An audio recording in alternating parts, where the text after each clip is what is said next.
The moment Lavinia Wilcox stepped onto that auction block in Caldwell, Kansas, in the sweltering July heat of 1882, every man in the crowd went quiet in a way that had nothing to do with respect and everything to do with hunger. And she lifted her chin and stared straight ahead like she was made of iron. Even though her hands were shaking so badly, she had to press them flat against the sides of her skirt to keep anyone from seeing. The auction was not the kind that dealt in human lives the way the darkest chapters of American history had. It was a land auction, technically.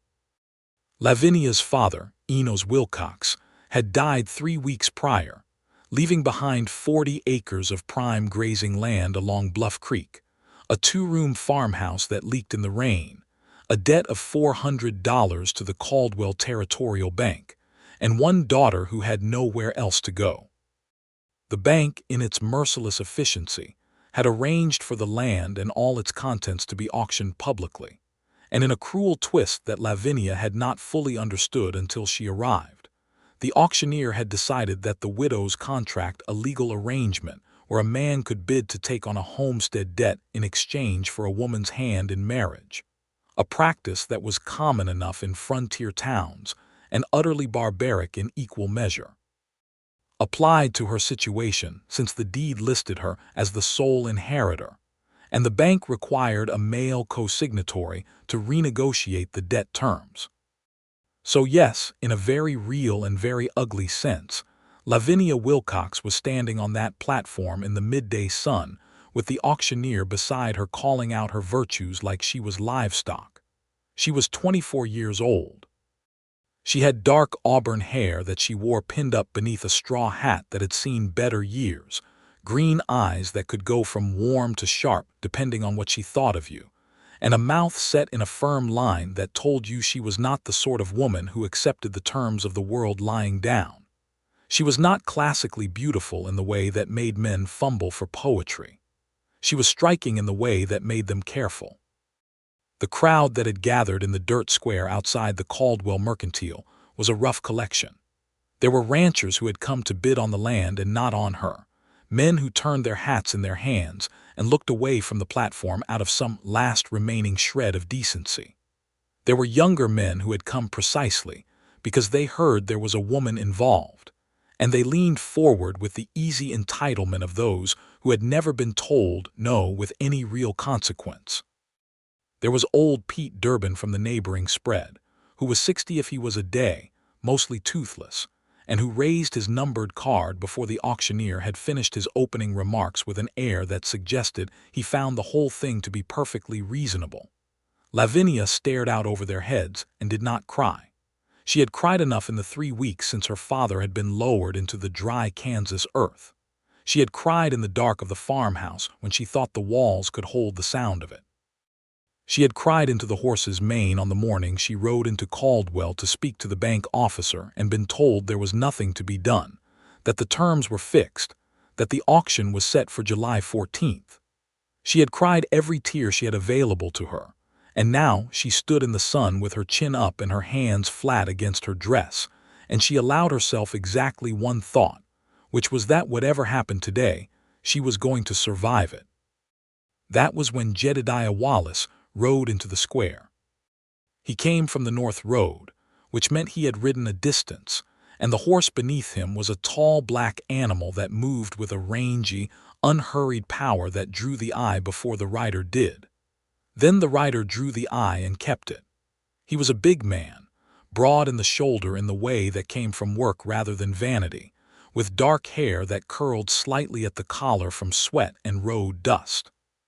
He wore a black coat that was too fine for the weather and too worn at the elbows for ceremony, and beneath it, a white shirt that had been cleaned that morning.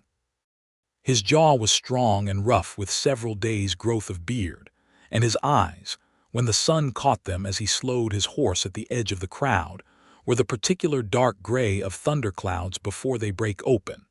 He was not an unknown man in this part of Kansas.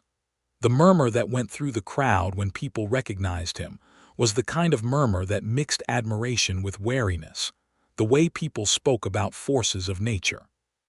Jedediah Wallace had come up from Texas 7 years prior, had built the Bluff Creek Cattle Company from a single borrowed section of land into the second largest ranching operation in Sumner County, and had done it through a combination of relentless work, absolute stubbornness, and a reputation for being exactly as good as his word and twice as unpleasant as his enemies had hoped. He had shot a man in Wichita in a fair duel over a stolen cattle contract in 1879. The man had lived. He had shot a second man in Caldwell itself the following spring when that man had tried to steal from his payroll. That man had not lived. The inquest had cleared him both times. He was 31 years old, owned 1,200 acres of the best grazing land in the county, employed 14 cowhands, and had not, as far as anyone in Caldwell could agree upon, ever shown the slightest interest in acquiring a wife. He dismounted at the edge of the crowd, looped his reins over the hitching rail with the casual efficiency of a man who had done it 10,000 times, and then he looked up at the platform. He looked at Lavinia, and from that moment he did not look anywhere else. Lavinia noticed. She noticed the way you notice a change in barometric pressure before a storm. You do not see it happen, but your body registers it, and suddenly the air is different. She found herself looking at him despite her intention to look at nothing and no one, found her eyes pulled toward that still, watchful face at the back of the crowd as though he had said her name aloud. He had not. He had said nothing at all. He simply stood with his arms loose at his sides and watched her with the kind of focused, unwavering attention that was so different from the hungry appraisal of the men around him that it took her a moment to recognize what it actually was. He was not looking at her like property. He was looking at her like a man who had just witnessed something that had surprised him down to his bones, and he was trying to understand exactly what it meant. The auctioneer cleared his throat. "Now then, gentlemen, as I was saying, we have before us a fine opportunity. 40 acres of prime bottomland along Bluff Creek, a dwelling, associated outbuildings, livestock, and the accompanying contract per the terms set by the Caldwell Territorial Bank. The woman before you is Lavinia Wilcox, age 24, in good health, capable, and of good moral character. The opening bid stands at $420, which represents the outstanding debt plus filing fees. Who will start us off?" Old Pete Durbin waved his card again. "$420 from Mr. Durbin. Do I hear $450? A rancher named Garrett Cole, who was at least 45 and had a wife already in Wichita that nobody was supposed to know about, raised his card. $450. Lavinia kept her eyes forward. She felt the July sun on her shoulders like a physical weight. Somewhere behind the crowd, a dog was barking, and she focused on that sound with a peculiar desperation, as though as long as she could hear the dog she was still connected to the ordinary world, the world where women were not sold in the public square like furniture. $450 from Mr. Cole. Do I hear $500? Gentlemen, this land alone is worth twice the asking price, and the accompanying contract offers significant advantages to a man of enterprise." The bidding climbed in small, ugly increments. Pete Durbin dropped out at $550, apparently having reached the limit of what he considered a reasonable investment in future companionship. Garrett Cole stayed in. 2 other men entered the bidding.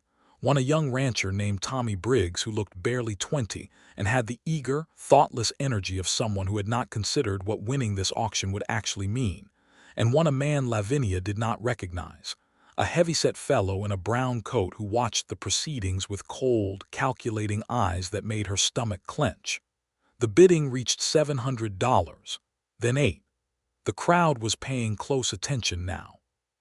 Then one voice came from the back of the square, low and clear, cutting through the noise with the ease of a blade through still water.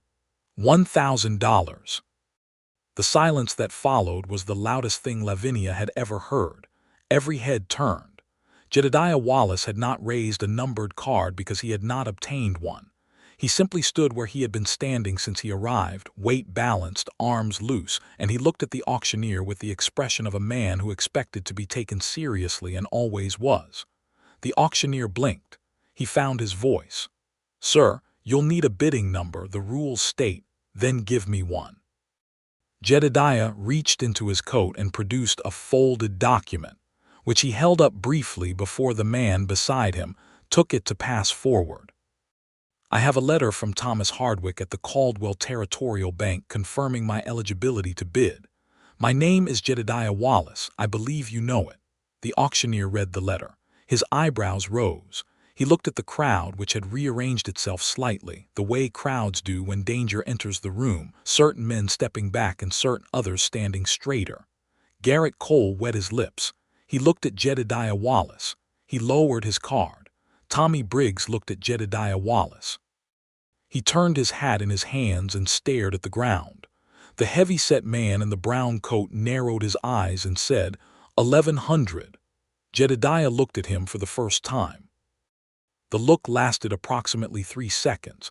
It was not threatening in any theatrical sense. It was simply the look of a man categorizing information, deciding what needed to be done, and deciding it cleanly. 1500, Jedediah said. The crowd exhaled collectively. The man in the brown coat opened his mouth, closed it, set his card down on the barrel beside him. $1,500, the auctioneer said, and his voice had gone a little faint. Going once, going twice. He looked around the square as though hoping someone would save him from the weight of the moment. Nobody moved, nobody breathed. Sold, to Mr. Jedediah Wallace. And then, for the first time, Lavinia looked directly at him. He was already looking at her. He had never stopped. For a moment that lasted longer than it had any right to. The noise of the crowd and the barking of the dog and the dry, crackling heat of the Kansas summer all seemed to fall away. And there was only that steady gray gaze across the square and the strange, bewildering sensation in Lavinia's chest that was equal parts fury, and something else she could not name yet and was not ready to examine. She climbed down from the platform herself, without assistance from the auctioneer, who had not offered it. The bank officer, a thin man named Orville Hatch who wore his collar too tight and always looked mildly strangled, appeared at her elbow with a folder of papers. "Miss Wilcox, if you'll sign here and here, transferring the deed co-signatory to Mr. Wallace, the bank will clear the outstanding. I understand what the papers say," Lavinia said quietly.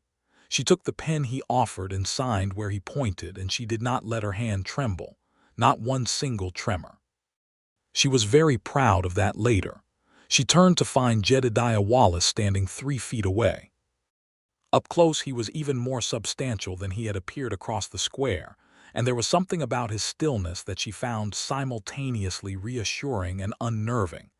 Most men who held that much physical presence used it in ways that were deliberate and aggressive. He seemed to be using it in no particular way at all. He was simply present. "Mr. Wallace," she said. "Miss Wilcox." His voice was low, the kind of voice that carried without effort, and his accent carried traces of somewhere southern that had been worn down by years of hard Kansas living. He held his hat in his hands. She had not seen him remove it. He must have done it before he approached her. She looked at him steadily. She was not going to make this easy for him. She was not going to make any of this easy for anyone. "I imagine you'd like to speak with me about the terms of this arrangement." "I would," he said, "but not here." Lavinia glanced around at the crowd, which had not entirely dispersed and which was watching this exchange with the avid interest of people who had paid for entertainment and were getting more than they bargained for. "No," she agreed. "Not here." They walked to the far end of the square, past the mercantile and its row of barrels and dry goods displays, to a narrow strip of shade beside the livery stable, where the smell of horses was honest and the crowd noise faded to background. Lavinia stood with her back to the wall and her arms folded across her chest, which was a posture that her father had always called her armor stance. Jedediah turned to face her, and it occurred to her that he was careful about how he occupied space around her, that he stood back farther than the conversation required and kept his body open and unhurried. And she filed that away as a piece of information she was not yet sure what to do with. "I want to be honest with you about something first," he said. "That would be a pleasant change," she said dryly. The corner of his mouth lifted. It was barely a smile, more of an acknowledgement that she was funny and he had noticed. I came here this morning to bid on the land.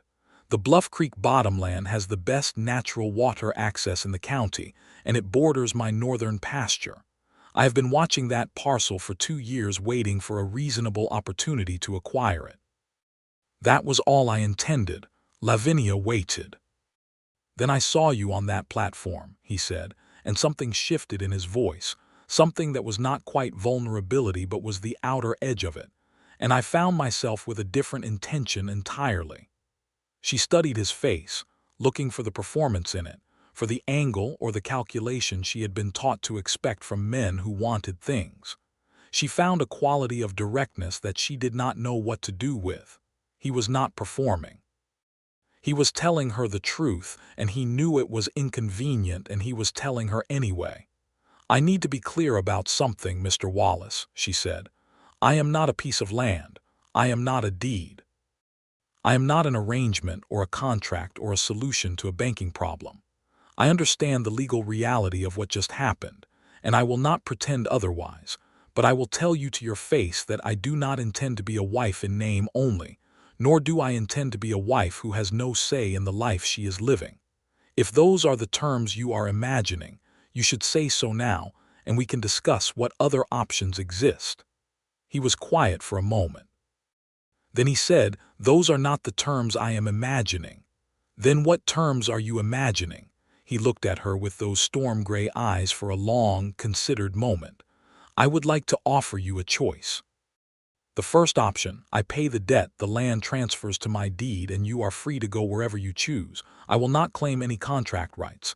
You will have whatever funds remain after the settlement, which would be approximately $60, and you will owe me nothing."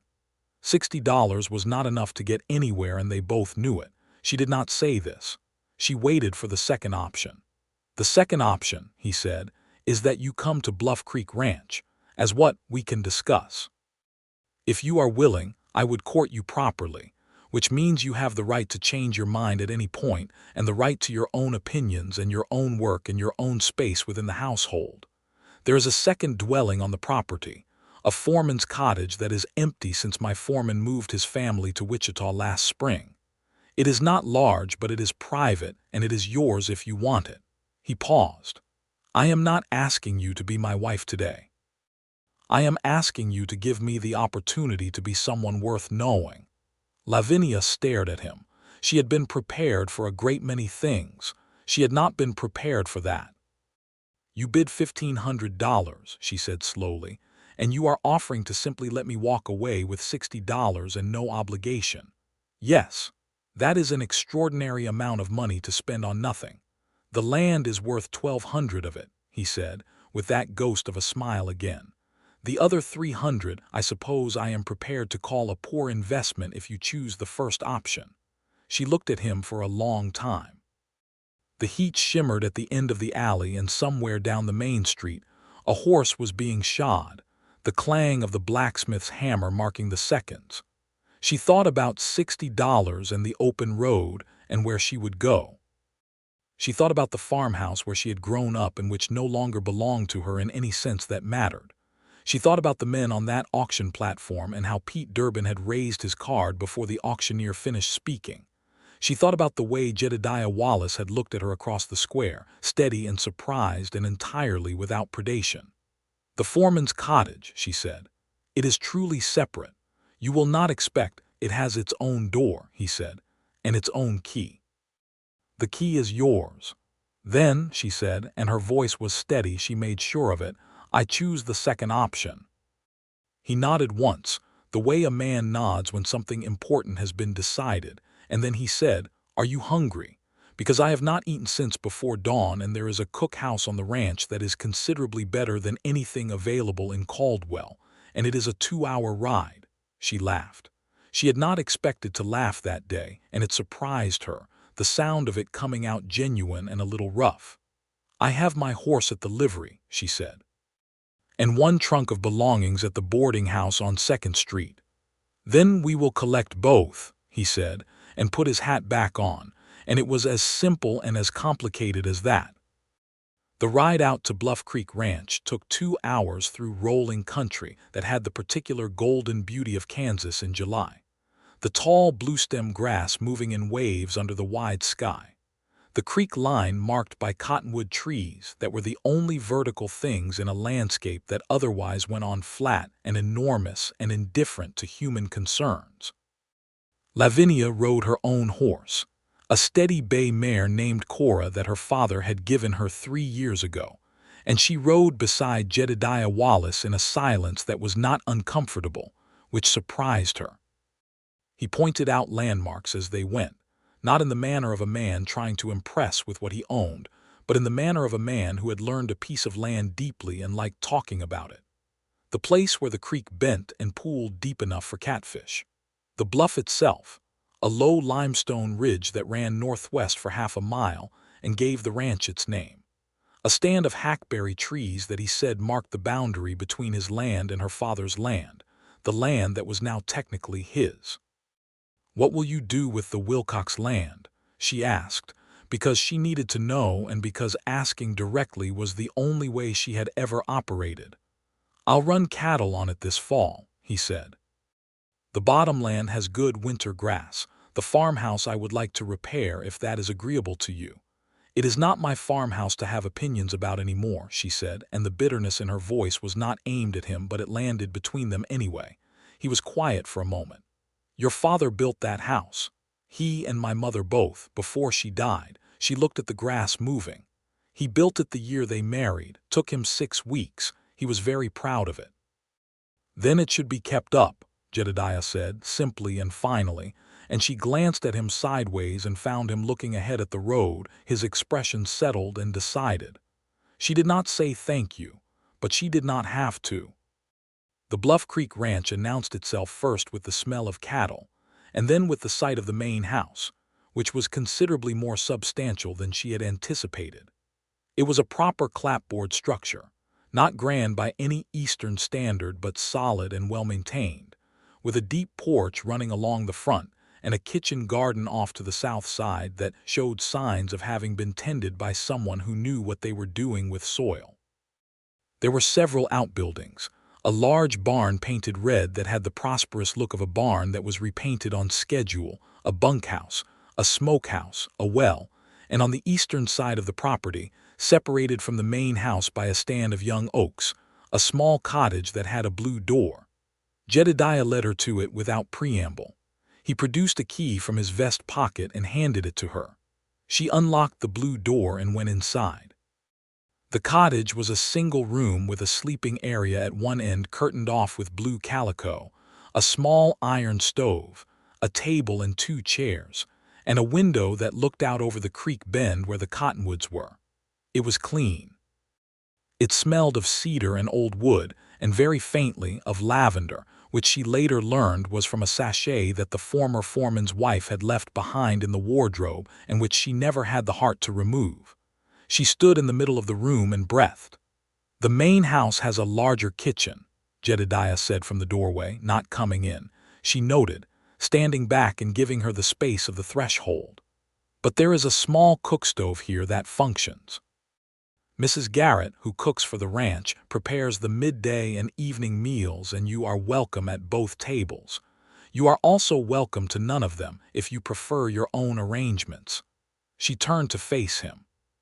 He was leaning against the door frame with his arms crossed and his hat pushed back slightly on his head, and in the afternoon light coming through the calico curtains, he looked less like the dangerous man the crowd had murmured about and more like a man who was trying very hard to say the right thing and was not entirely sure he was succeeding. "Mr. Wallace," she said. "Jedediah," he said. "Or Jed if you find 2 syllables excessive." "Jedediah." She looked at him steadily. "Why did you really do this?" He was quiet for long enough that she knew he was considering what version of the truth to offer her. Then he said, "Because the moment I saw you standing on that platform with your chin up like you were daring the sky to fall on you, I thought the man who deserved to stand next to a woman like that was not in this crowd, and I wanted to be wrong." She held his gaze and felt something move in her chest that she firmly refused to identify. "That is either the most honest thing anyone has ever said to me," she said, or the best opening line in the history of Sumner County. "Could be both," he said, and smiled at her then, a real smile, wide and a little startled, like he had not planned it and was mildly surprised by his own face. She turned back to the window and looked at the cottonwoods along the creek. "Thank you for the cottage," she said. "I would like to rest now." "Of course." He pushed off the door frame, and his footsteps went away across the yard, and she heard him call to one of the hands about bringing her trunk from the wagon, and then she let herself sit down on the edge of the bed and press her hands together in her lap and allow herself to feel, very carefully, one small thread of something that was not grief and not rage and not fear, but was something new and tentative and fragile and entirely unexpected. She decided to call it possibility.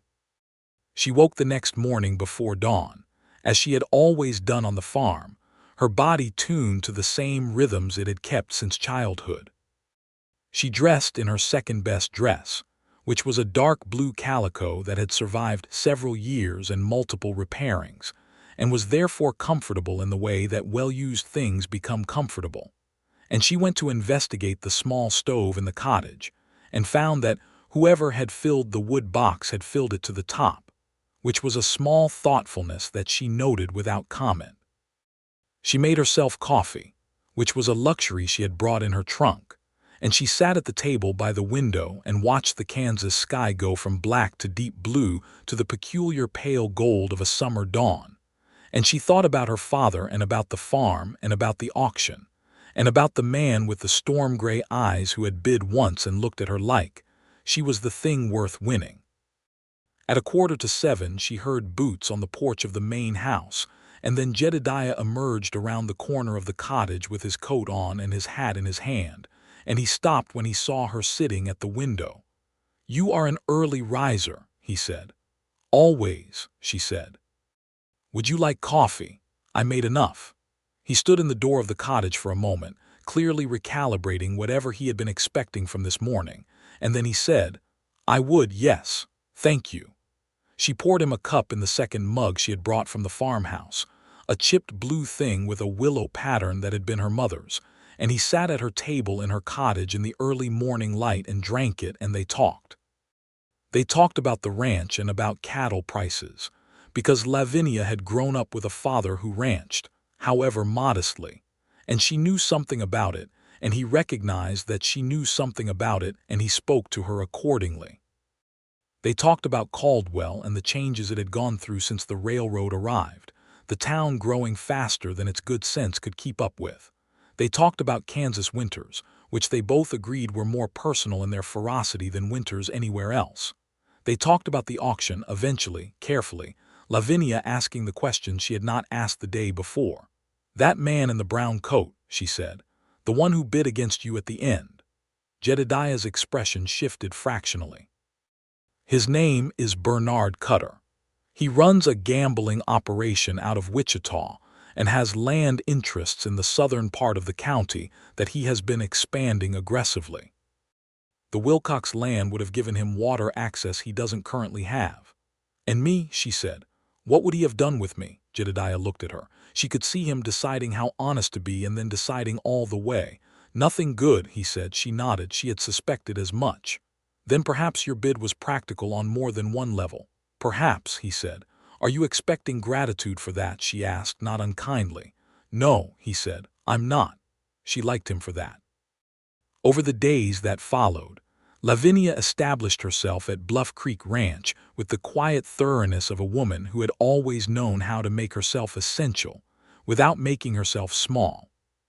She met Mrs. Garrett, who was a broad, capable woman of 50 with Cherokee blood on her mother's side, and a skeptical eye for everything and everyone until she decided she liked you, at which point she was entirely devoted.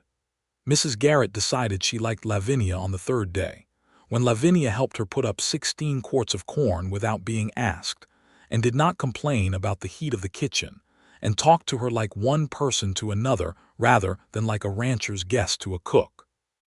She met the cowhands, a varied collection of men ranging from a young Mexican vaquero named Segundo, who was 17 and already the best rider on the property, to an older man named Roy Batts who had been with Jedediah since Texas, and who regarded Lavinia initially with the polite suspicion of a man whose orderly world has been disrupted. Roy Batts came around in his own time, the way cautious men do, by stages and without ceremony.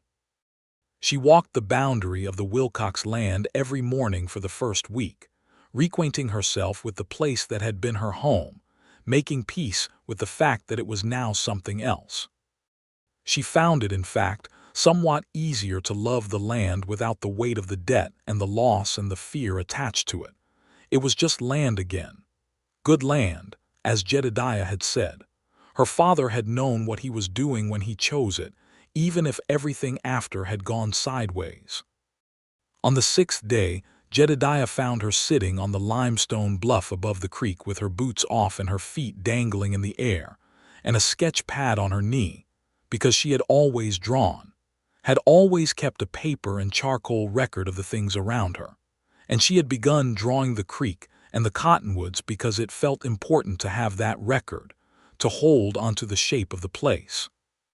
He sat down beside her without asking and looked at her drawing and said nothing for a moment. "You're good," he said finally. "I know," she said. He laughed. He had a good laugh, deep and a little rough, like it came from somewhere that did not get used for laughing quite enough. "Would you draw the ranch?" he asked.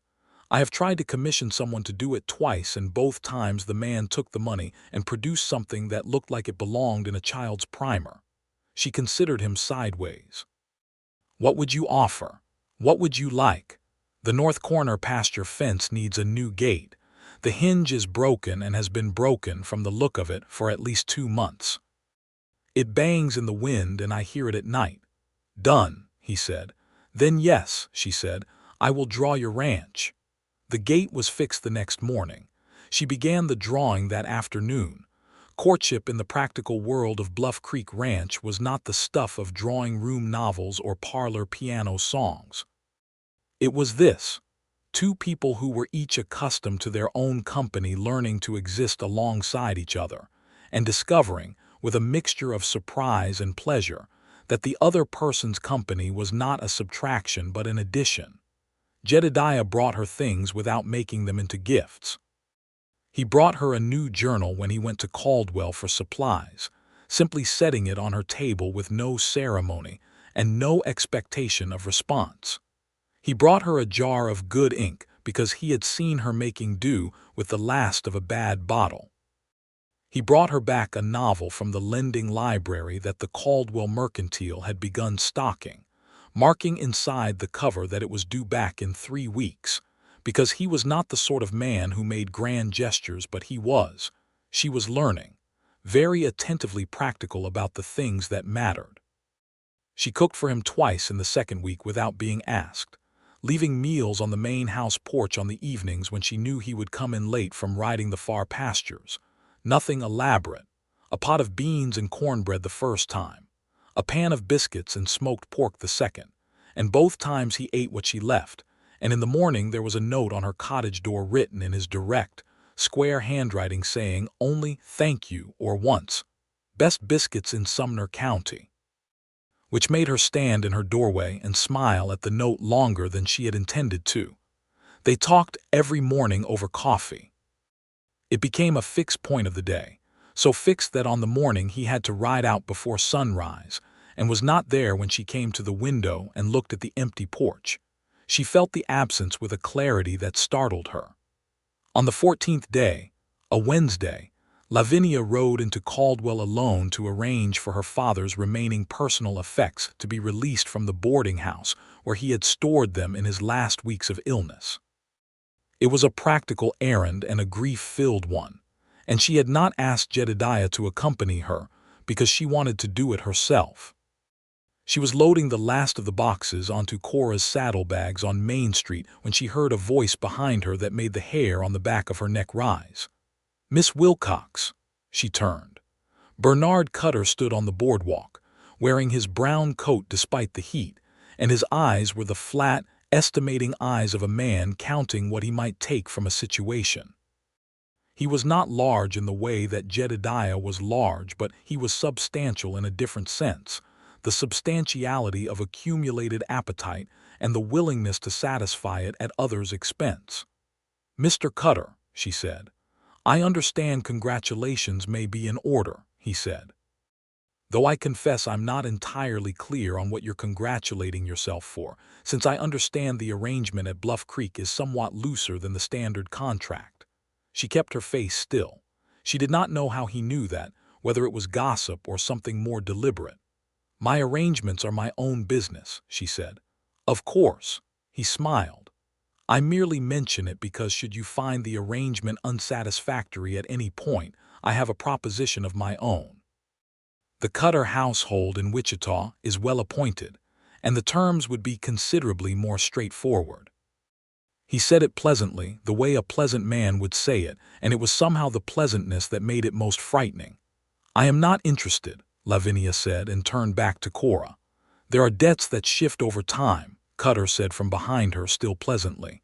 "It would be wise to keep your options open."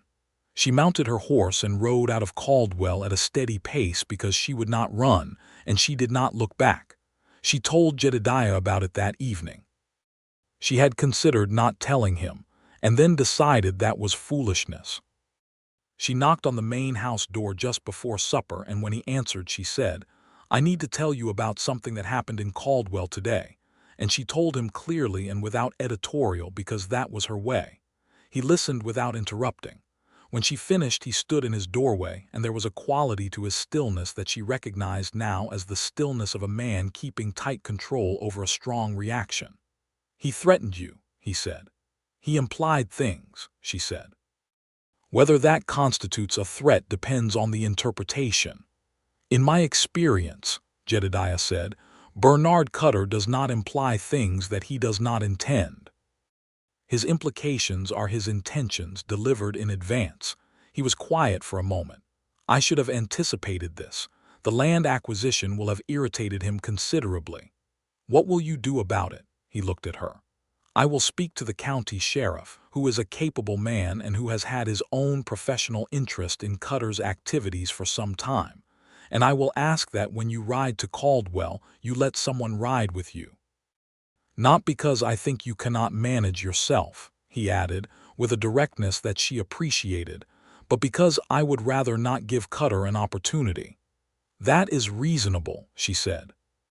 "I also think you should know," he said, and his voice changed, became more careful, "that the nature of what I arranged with the bank in Caldwell was not made public, and I did not intend it to be. The fact that Cutter knows suggests he has someone at the bank passing information. I will be dealing with that." She nodded.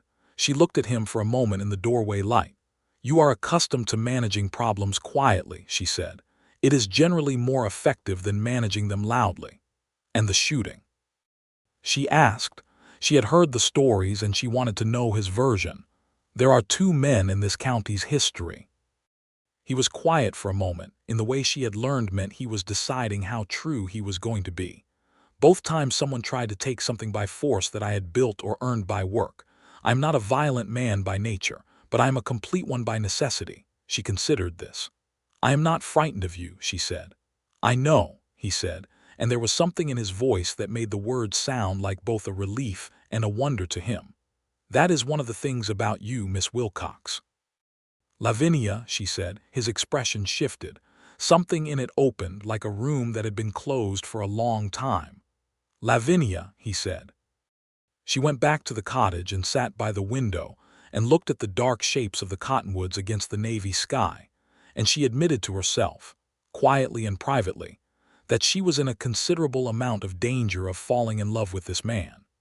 The trouble came, as trouble did in that country and that time, not dramatically but practically, in the form of a legal notice delivered to the Bluff Creek ranch on a Tuesday morning 3 weeks after the auction. Jedediah read it at the kitchen table, while Lavinia and Mrs. Garrett watched him. Cutter had filed a competing claim to 14 acres of the Wilcox bottomland, claiming a prior lien arrangement with Enos Wilcox dating back to 1880 that had not been disclosed in the bank proceedings. The claim was almost certainly manufactured, the kind of paperwork that money and a corrupt notary in Wichita could produce on short notice, but it was filed, and it was legal in appearance, and it would require a hearing before the county land office. Jedediah set the notice down on the table. He looked at Lavinia. "Did your father ever have any dealings with Cutter?" he asked. "Not to my knowledge," she said. "But in the last year of his illness there were men from Wichita he spoke to about the debt. I did not know their names. Do you have your father's papers?" "In the cottage. I have everything I retrieved from Caldwell." They spent the rest of that morning going through Wilcox's papers, spread across Lavinia's table while the summer sun came through the window and the creek birds called to each other outside. Lavinia's hands were steady through it, but her jaw was tight in a way Jedediah noticed and said nothing about, understanding that the grief in it was private. What they found was this: a letter dated November 1880, unsigned, offering Wilcox a private loan of $200 against the eventual sale or transfer of the bottomland parcel specifically. The letter was informal and the terms were vague, but it existed, and it bore a return address in Wichita that Jedediah recognized. "He didn't take it," Lavinia said, holding the letter. "There's no promissory note in here. No response." "No," Jedediah agreed. "But the existence of the offer and the address are enough to trace the origin of Cutter's claim. His attorney constructed this on the framework of that letter, and assumed your father had no surviving correspondence." "He assumed I had nothing to fight back with," Lavinia said. "Yes," Jedediah said, and looked at her, and she saw the same recognition in his face that she felt in her own chest, the quiet satisfaction of finding out that the thing you thought had already been taken from you had left behind the tool to recover itself. The hearing before the county land office was scheduled for the second week of August, giving them 3 weeks to prepare. Jedediah hired a lawyer from Wichita named Franklin Morse, who was a careful, systematic man with a high forehead and the focused energy of someone who genuinely enjoyed dismantling fraudulent claims.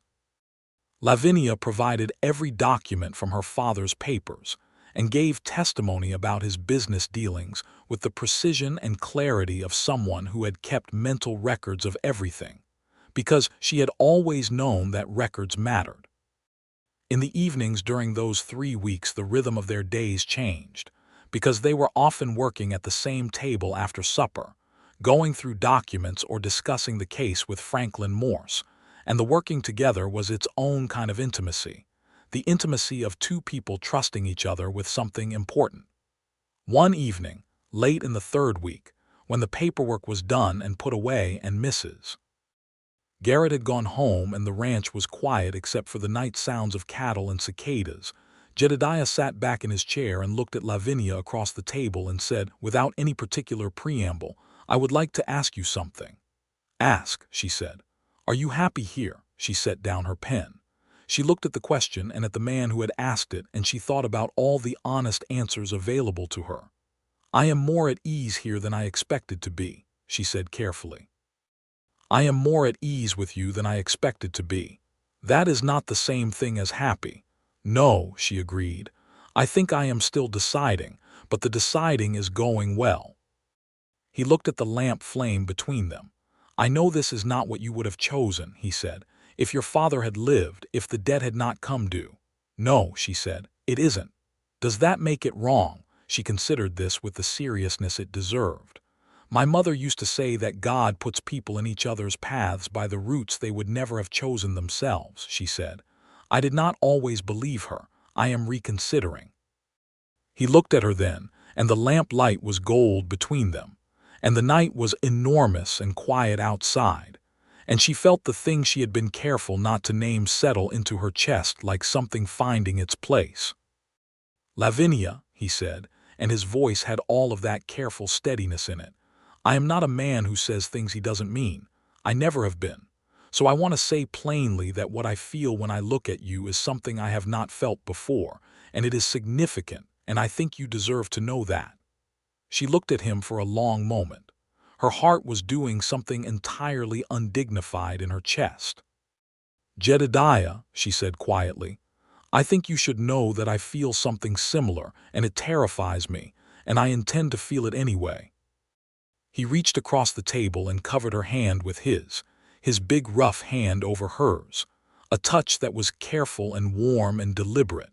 And she turned her hand over and held his, and they sat like that in the lamplight while the Kansas night breathed around them.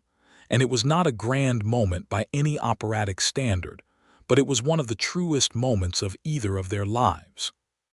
The land office hearing was held on a hot Thursday morning, in a room above the Caldwell post office that smelled of paper and old pipe smoke. The county land officer was a methodical man named Harold Burke, who wore spectacles on a chain, and had the expression of someone who had seen every variation of human dishonesty, and maintained his opinion of it consistently. Bernard Cutter arrived with his own attorney, a slick man from Wichita named James Pryor, who wore a city suit and carried himself with the confidence of someone who won cases by accumulation of expense rather than merit. Cutter himself was impeccably composed, the flat pleasantness of his expression unchanged from the day he had spoken to Lavinia on Main Street. Jedediah sat on one side of the room with Franklin Morse and Lavinia. Cutter sat on the other with Pryor. Harold Burke read both claims. He listened to Pryor's presentation, which was smooth and organized, and rested largely on the assertion that the Pryor-Leon arrangement between Cutter's holding company and Enos Wilcox had been an established verbal agreement subsequently confirmed in writing. Then Franklin Morse presented the letter from Lavinia's father's papers, the letter from November 1880 that had never been answered, accompanied by the complete absence of any promissory note, any payment record, or any document suggesting Enos Wilcox had accepted money from anyone associated with Cutter's enterprise. He also presented a sworn affidavit from the Caldwell Territorial Bank confirming that the debt for which the land had been auctioned was the sole outstanding obligation against the Wilcox property at the time of sale. Harold Burke looked at both sets of documents for a considerable time. Then he looked at Cutter over his spectacles. "Mr. Cutter," he said, "the claim filed with this office rests on a Pryor-Leon arrangement. The documentation presented by Mr. Wallace's counsel indicates that no such arrangement was accepted or enacted. In the absence of a signed promissory note, a payment history, or any corroborating financial record, this claim cannot be sustained." Pryor began to speak. "I am not finished," said Harold Burke, in the tone of a man who was seldom interrupted and intended to remain so. "Furthermore, I am referring the originating documents of this claim to the district attorney's office in Wichita for review of potential filing fraud. The claim is dismissed." He stamped the paperwork with the finality of a man closing a door. Cutter sat very still. His pleasant expression did not change. He looked across the room at Jedediah Wallace for a moment that had a current of something old and real in it, the acknowledgement between two men who understood each other's capacities. And then he looked at Lavinia, and his look was flat and empty, and he stood and put on his hat, and he and Pryor left. Jedediah watched them go. Then he looked at Lavinia, and she looked at him, and she felt something release in her chest that had been held taut since the morning the auction notice had arrived. "It's done," she said. "The land claim is done," Jedediah said carefully, because he was a man who understood that Cutter did not disappear with a legal defeat. "Cutter will recalibrate and find another approach. He does not give up." He paused. "But for today it is done, yes." On the way back to the ranch, they rode beside each other through the midday heat, and Lavinia talked, truly talked, the way she had not permitted herself to talk with anyone in a long time, about her father and about growing up on the Bluff Creek bottomland, and about her mother who had died when she was 12. Of a fever that had moved through the county and taken 3 souls, including Irene Wilcox, who had made cornbread that was apparently legendary among the local farming community. She talked about the loneliness of the years after, just her and her father and the farm, and how she had learned to love the loneliness even as she felt it, the way you can love the quality of winter light even as you are cold. Jedediah listened the way he did everything else, with complete attention, and he told her about Texas, about growing up the second son of a cattle rancher in the hill country south of Austin, about the older brother who had inherited and the younger brother who had to make his own way, about the first year in Kansas when he had slept in the open 3 nights out of every 7 because there was not yet a house, and the work of building something from nothing was more literal than most people understood who had not done it. They were almost back to the ranch when he said, "My brother wrote to me last winter. He has a son now, born in December. My mother sent a photograph." He glanced at her. "I have never thought much about family in the way that some men do, in the way that includes a future." She looked at the trail ahead. "And now I think about it," he said. She felt the warmth of it reach her like the sun reaching through clouds, a slow, suffusing warmth that she did not try to push away. In September, Bernard Cutter made a second move, less legal than the first and more direct. 3 of Jedediah's cattle were found on the boundary line of the property with their brands cut, an old cattle thief's trick designed to create doubt about ownership and provoke confrontation. Of Jedediah's hands, a young man named Derry Helms was roughed up outside the Caldwell saloon by 2 men who matched the description of Cutter's regular employees. Jedediah handled all of this with the methodical efficiency that Lavinia had come to understand was his primary mode in any situation that required something of him. He reported the cattle incident to the county sheriff, a capable and honest man named Calhoun, who had been building a case against Cutter's operations for over a year. He had Derry Helms examined by the doctor and his injuries documented. He wrote again to the district attorney in Wichita. And he did not ride to Wichita to confront Cutter directly, which Lavinia had privately feared he might and which he acknowledged when she asked him about it. "I thought about it," he said, and I thought about what it would mean," he said, "for the ranch, for the people who work here." He looked at her. "For you," she held his gaze. "You considered me." "Of course I considered you." "Jedediah," she said, "I have been doing that thing I told you terrifies me." He understood what she meant immediately. She could see it. "So have I," he said. She stepped forward and put her hand against his chest, feeling the warmth of him through his shirt, and he put his hands on either side of her face, very carefully, the way a man holds something he is astonished to be allowed to hold, and he kissed her standing in the yard between the main house and the cottage with the September wind moving through the oaks. It was a tender and thorough and entirely honest kiss, the kind that 2 people exchange when they have been working toward each other for months through practicality and patience and the slow accumulation of trust. And when it ended, they stood with their foreheads touching in the morning air. "I believe," Jedediah said against her hair very quietly, "that I have been in love with you since you stood on that platform and looked like you were daring the sky to fall on you." She pressed her face against his shoulder for a moment, allowing herself that. "I believe," she said, "that I have been in love with you since you offered me the choice to leave." In October, Sheriff Calhoun arrested Bernard Cutter in Wichita in connection with 3 counts of land fraud and 1 count of conspiracy to commit property theft, the cattle incident among the evidence. The arrest was well reported in the Caldwell paper and the Wichita newspaper both. Cutter was held without bail pending trial. His organization in Sumner County, without his direction, began to dissolve like salt in water, men drifting away to other enterprises or turning evidence or simply disappearing into the prairie. The threat was over, not with a gunshot or a fistfight or the dramatic confrontations that dime novels celebrated, but with paperwork and testimony and the grinding, unglamorous machinery of a legal system that occasionally, in that place and time, worked the way it was supposed to. On the evening of the first frost, in late October, when the air had gone crisp and smelled of wood smoke, and the cottonwoods along the creek had turned yellow gold so brilliant it looked like the light was coming from inside the trees, Jedediah Wallace sat on the front porch of the main house in the blue dusk and waited for Lavinia to come across the yard from the cottage. And when she came through the oak grove with her shawl pulled around her and her dark hair loose on her shoulders for once, free of pins, he stood and met her at the porch steps and said, "I want to ask you something." "Ask," she said, as she always did. He reached into his vest pocket and produced something small that caught the last light.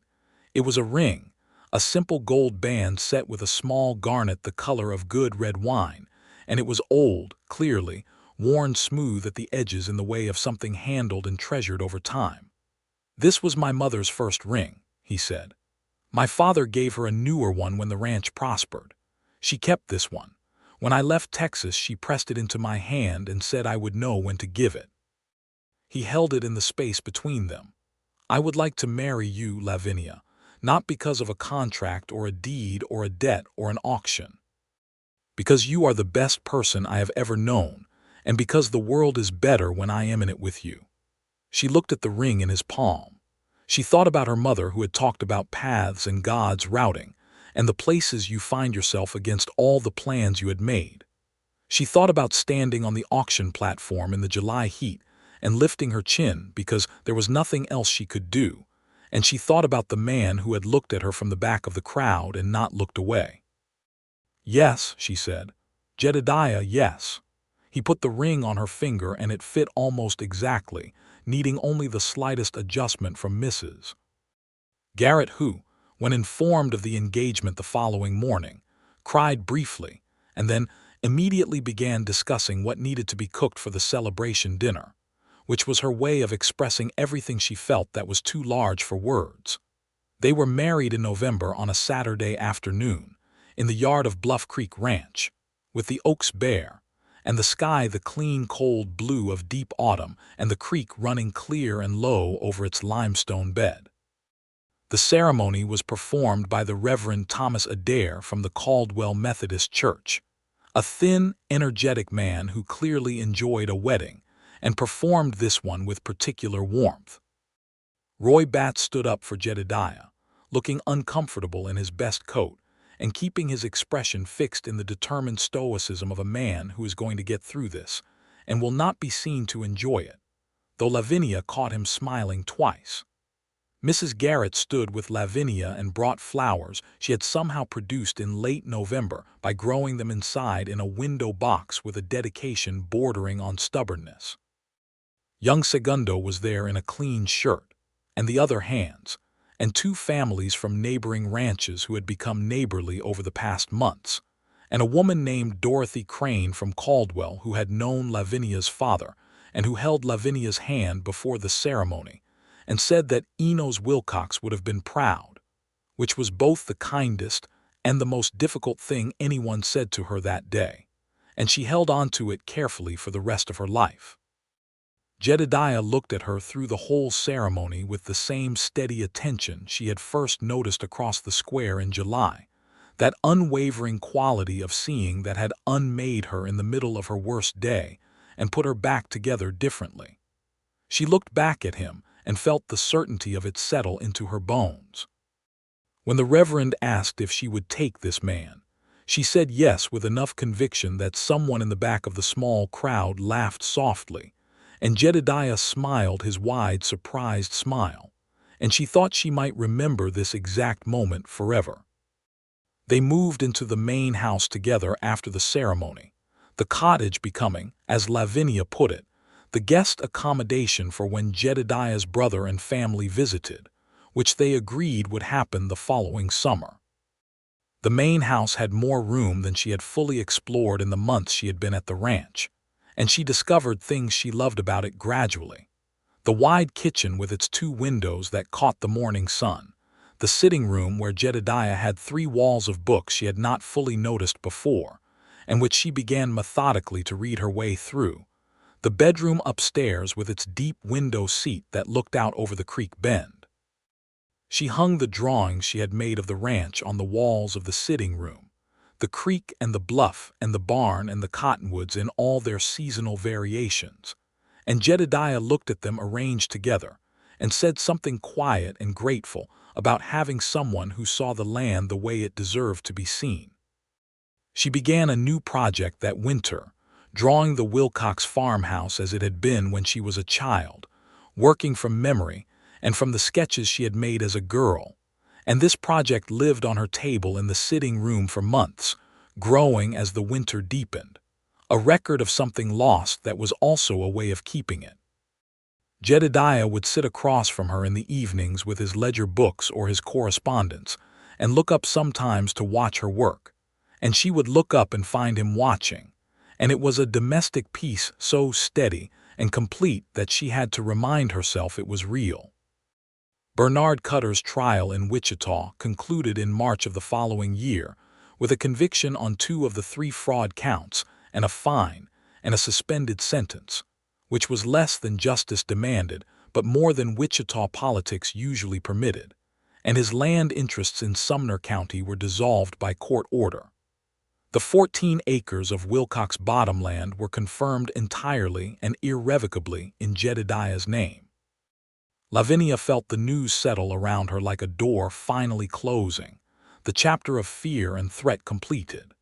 She planted a kitchen garden that spring that Mrs. Garrett said was the most ambitious garden she had seen on this property in the 12 years she had worked it. And this was accurate, because Lavinia planted it with the energy of a woman who had decided that growth was the appropriate response to everything she had been through.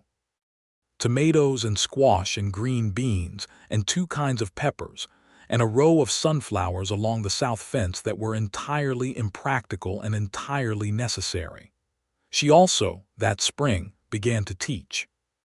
There were 7 children on neighboring spreads within reasonable riding distance who were not in a position to get to the Caldwell school, and Lavinia, who had taught herself to read at 4 and had been educated past the point of most women her age by a father who believed books were the only reliable inheritance, set up a schoolroom in the foreman's cottage on Tuesday and Thursday afternoons, and taught those 7 children reading, arithmetic, some history, and as much science as she could manage with the books available to her.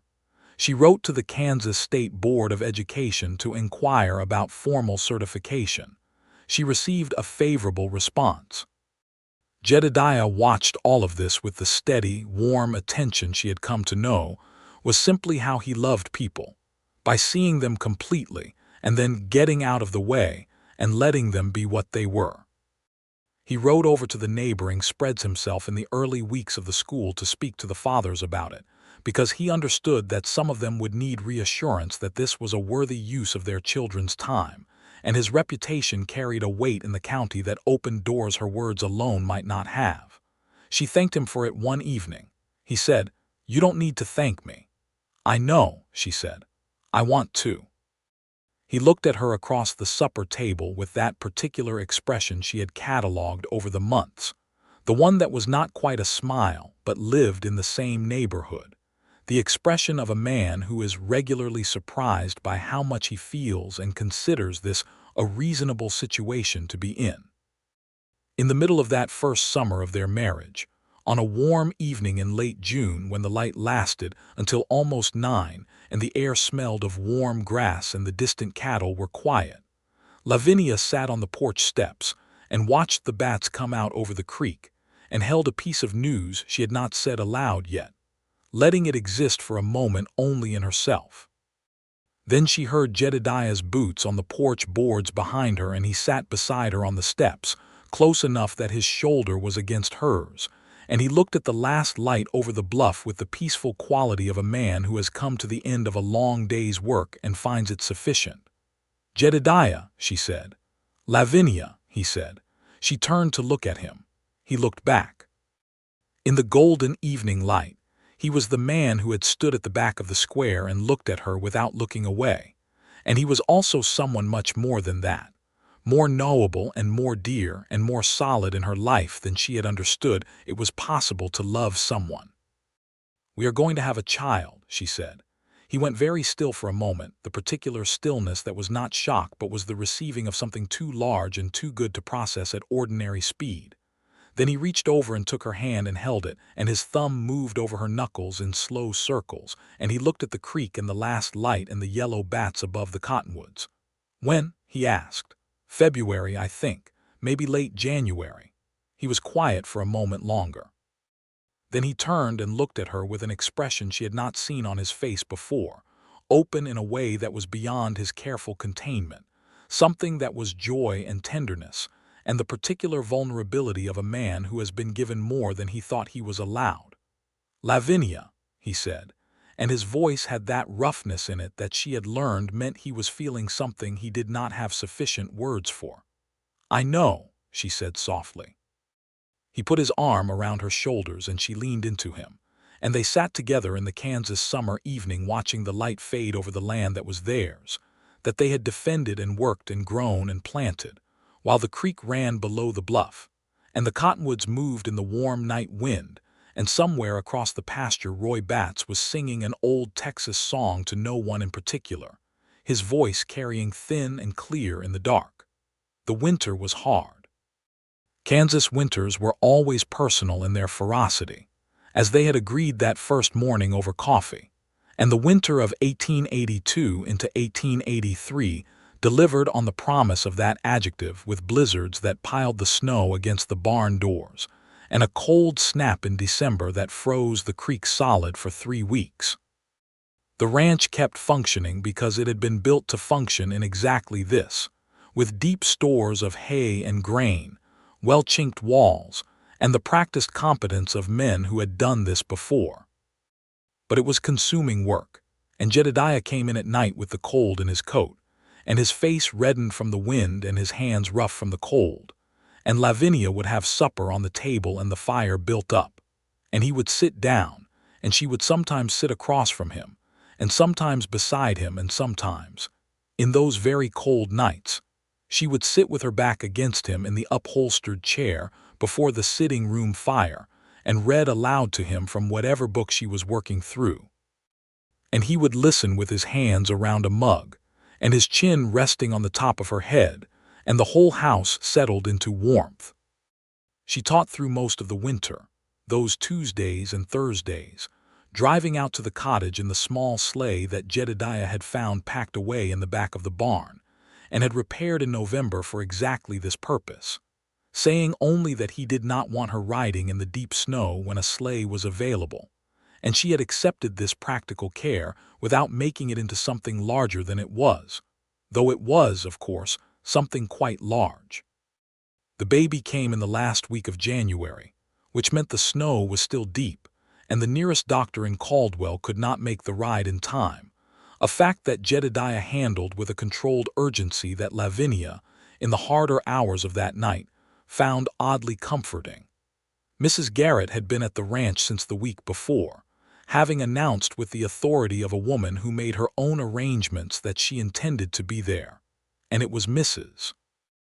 Garrett who knew what to do and did it, and it was Jedediah who sat outside the bedroom door for 3 hours, and it was Roy Batts who sat with him in the hallway without being asked, because there are men who understand when another man needs company even in silence, and Roy Batts was one of them.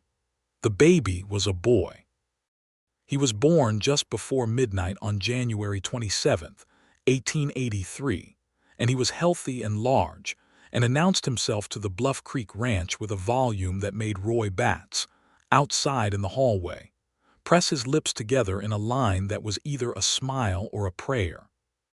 When Jedediah came in and saw Lavinia holding the child and looked at them both in the candlelit room, his expression did the thing it sometimes did, went past all the careful management of feeling and became purely what it was. He sat on the edge of the bed and he looked at his wife and his son and he said, "You are both all right." "We are both entirely well," Lavinia said, "and we would like you to meet your son." He held the baby with the same careful deliberateness with which he held all important things, and his face in the candlelight was 20 years younger than it had been that morning in a way that had nothing to do with age and everything to do with love. "What will we call him?" Lavinia asked. They had discussed names in the abstract way that people do before a thing is real, not settling on anything, and now with the baby present in particular the abstract became concrete. "I don't know," Jedediah said, looking at the small face. "What do you think he looks like?" She looked at her son. He had Jedediah's dark hair already, a surprising amount of it, and a frown of concentration that she found oddly familiar. "He looks like someone with strong opinions," she said. "He'll fit in here then," Jedediah said, and the ghost of the smile was back. They named him Enos Jedediah Wallace. Enos for Lavinia's father, which made her cry in the good way that comes after grief has been fully processed and leaves behind only love, and Jedediah for himself, which made him say with perfect seriousness, "That is going to be confusing." "We will call him Ned," Lavinia said decisively. "Ned," Jedediah repeated, trying it. "Ned Wallace." The baby made a small sound of either agreement or displeasure that was impossible to distinguish.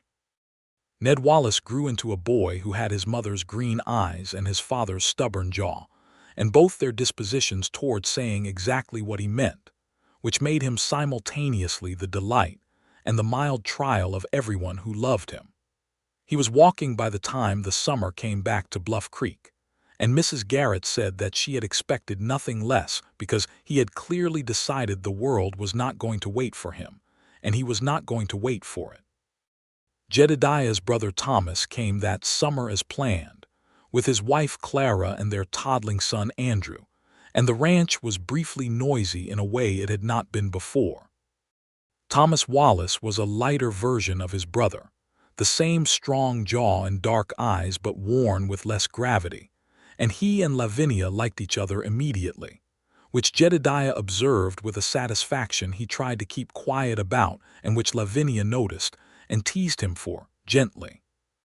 Thomas and Jedediah spent 2 evenings on the porch talking about Texas and about their father, who had died the previous autumn, and Lavinia gave them those evenings without comment, understanding that there is a grief between brothers that requires a particular privacy.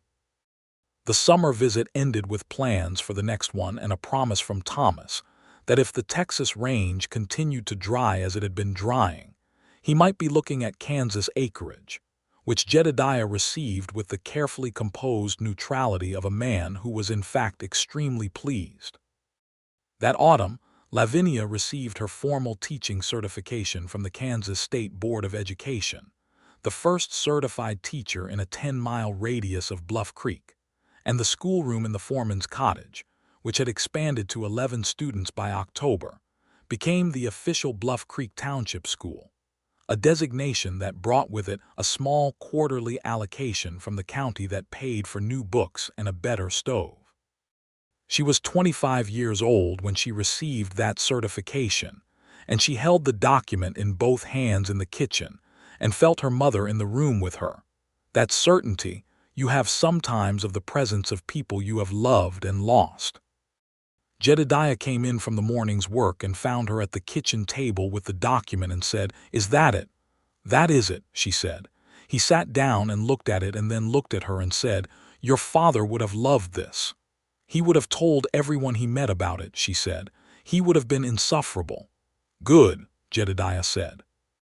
She laughed, and he reached over and tucked a strand of her hair back from her face with the ease of a man entirely accustomed to the person he loves, and she leaned into his hand for a moment. "I want to expand the school next spring," she said. "I want to apply to the county for a proper building. The cottage is adequate, but it will not hold 20 students." "Write the application," he said. "I will co-sign it. You should not need to co-sign for a school application." "No," he said, "I shouldn't, but I will because that is how the county currently operates and we are working on it being otherwise." He paused. "Roy tells me the new county commissioner is more amenable on these questions than the previous one." She looked at him. "You spoke to Roy about the county commissioner in the context of my school application." "I mentioned it in passing," he said, with the particular expression of a man who had not mentioned it in passing at all. "Jedediah Wallace," she said, and shook her head. "Lavinia Wallace," he returned, entirely composed. She pressed her lips together against a smile and went back to looking at her certification document and did not say anything else about it, because there was nothing to say. This was what it was to be loved by him. He paid attention, and then he did something practical about what he had paid attention to, without ceremony and without expectation. He had been doing it since July of 1882, and she expected he would be doing it until one or the other of them was in the ground, and the prospect did not frighten her but anchored her. The years moved the way good years do, with the substance and weight of things actually lived. The school got its building in the spring of 1884, a plain clapboard structure with 4 windows and a proper stove and 30 desks that arrived by railroad freight from a manufacturer in St. Louis. And on the first day of the first proper term, Lavinia stood in front of those desks with 14 students looking at her, and felt a completeness that she recognized as the thing she had been growing toward since long before the auction.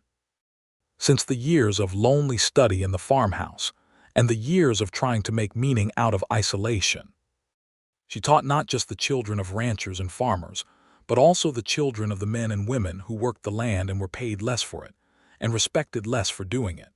And this was not universally popular in Sumner County, but it was what the law allowed and what she considered right, and she taught it that way because she had grown up in a landscape where injustice accumulated quietly in the spaces between what was said and what was done, and she was not interested in maintaining those spaces. Ned started school the year he turned 5, which he did with the confidence of a boy who had been attending the school unofficially for 2 years, by virtue of following his mother across the yard and sitting in the back of the room watching. He could already read simple words and knew his numbers to 20, and had very fixed opinions about what constituted a fair rule, which made him both a good student and a mild organizational challenge. The second child came in the autumn of 1885, another boy, which surprised Lavinia, who had privately predicted a girl based on nothing more than intuition, and the shape of the pregnancy, and the way the old women at the nearest ranch said was a reliable method. He arrived in October, easy compared to his brother's January drama, a mild, cheerful presence who arrived in the afternoon, as though he had simply decided the timing was reasonable. They named him Samuel Roy Wallace, Roy being for Roy Batts, who had turned 63 and was beginning to slow, and who, when told the baby's middle name, went very still and then walked out of the room, and was found 20 minutes later at the fence line looking at the pasture and saying nothing. Samuel was a laughing, easy child from his first months, as different from his serious, intense brother as summer is from winter, and Mrs. Garrett said he had the disposition of someone who had decided the world was fundamentally manageable, and she considered this the best possible disposition and took considerable personal credit for his development. In the winter of 1886, Roy Batts died, which was the first loss of the ranch family and which sat heavy on all of them. He had known it was coming, had said as much to Jedediah in October with the matter-of-fact dignity of a man who had long since made his peace with mortality. He had asked to be buried on the ranch, under the hackberry trees on the northern boundary, and Jedediah buried him there with the whole household and several of the neighboring families present. And the Reverend Adair spoke, and Ned held his mother's hand through all of it with the serious solemnity of a child who understands that something permanent has happened. Afterward, Jedediah sat on the fence by the hackberry trees alone until the sun went down, and Lavinia brought him coffee and sat beside him on the fence and did not say anything, because there was nothing to say. Roy Batts had been the first person in Kansas to believe in what Jedediah was building, and some losses are too specific for general comfort. The spring came and the grass grew, and the new hand Jedediah hired, a quiet man named Oliver from Missouri, proved himself competent and honest, and in time became his own presence on the ranch, different from Roy, but in his own way steady.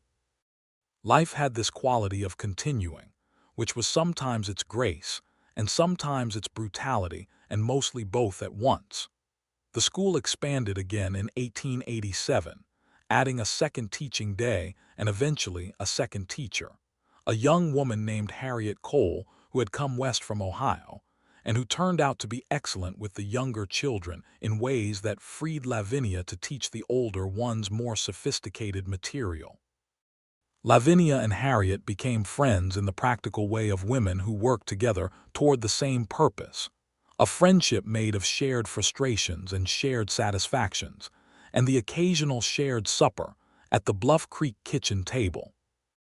Jedediah built the ranch through the middle years of the decade, with the same methodical determination he had always used, expanding the cattle operation, improving the water infrastructure along Bluff Creek, buying a second section of land to the west when a neighboring rancher sold and moved his family to Colorado. He was generous with his men and exacting in his standards, and known across Sumner County as a man who said what he meant and meant what he said, which was a reputation that proved its worth repeatedly in the land deals and cattle contracts and county politics of those years. He and Lavinia fought sometimes. This seemed necessary to say because the truth of loving someone deeply does not exclude the reality of also disagreeing with them profoundly on specific points. They fought about the school's finances once, Lavinia wanting to invest the quarterly allocation in new books and Jedediah thinking the building's roof was the more urgent priority. A fight that lasted 2 days and ended when they both walked the roof together in the rain, and she agreed the books could wait. They fought about the way he sometimes made decisions for the ranch that affected her teaching schedule without consulting her, which he acknowledged was a failure of attention and corrected. They fought once about something small and particular and private that had nothing to do with land or money or school, and everything to do with the ordinary difficulties of being two strong-willed people in close quarters. And this fight ended with both of them standing in the kitchen after midnight being honest about things that were hard to say and harder to hear, and then holding on to each other in the dark kitchen with the house sleeping around them.